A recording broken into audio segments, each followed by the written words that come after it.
Parliament ఎన్నికల code అమలులో పోలీసులు దూకుడు పెంచారు. విస్తృత తనిఖీలు చేపట్టారు.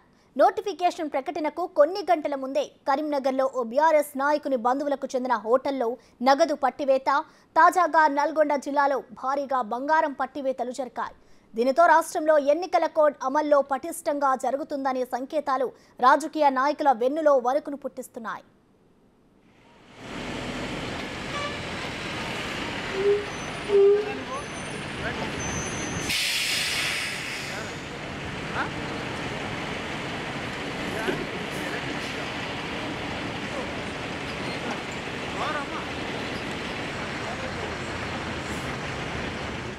ఇక నల్గొండ జిల్లా మిర్యాలగూడలో భారీగా బంగారం పట్టుబడింది.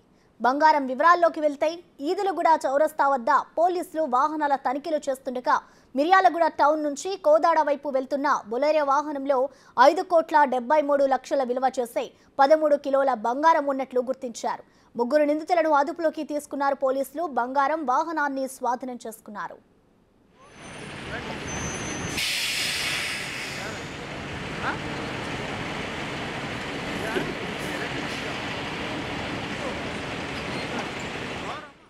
కేసు వివరాలను జిల్లా ఎస్పీ చందనా దీప్తి తెలిపారు. పార్లమెంటు ఎన్నికల కోడ్ అమలులో భాగంగా ఎలక్షన్ కమిషన్ మార్గదర్శకాల ప్రకారం ఓటర్లు ప్రలోభాలకు గురి కాకుండా అక్రమ రవాణాకు చెక్ పెట్టడానికి జిల్లా పోలీసు యంత్రాంగం పటిష్ట నిఘా పెట్టిందని తెలిపారు. దీనిపై ముమ్మర తనిఖీలు చేపడుతున్నామని చెప్పారు.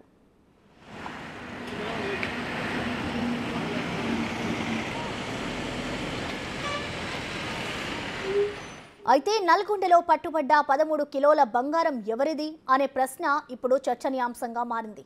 ఈ కోణంలో ఇప్పటికే పోలీసుల అదుపులో ఉన్న 3 నిందితులను దర్యాప్తు చేస్తున్నారు. ఎన్నికల నిమిత్తం ఓటర్లను ప్రలోభాలకు గురి చేయడానికి రాజకీయ నాయకులే ఈ బంగారం తరలింపులో కీలకంగా వ్యవహరించి ఉంటారనే వాదనలు వెల్లువెత్తుతున్నాయి. అయితే పోలీసుల దర్యాప్తు పూర్తయ్యాకే పూర్తి వివరాలు తెలియనున్నాయి.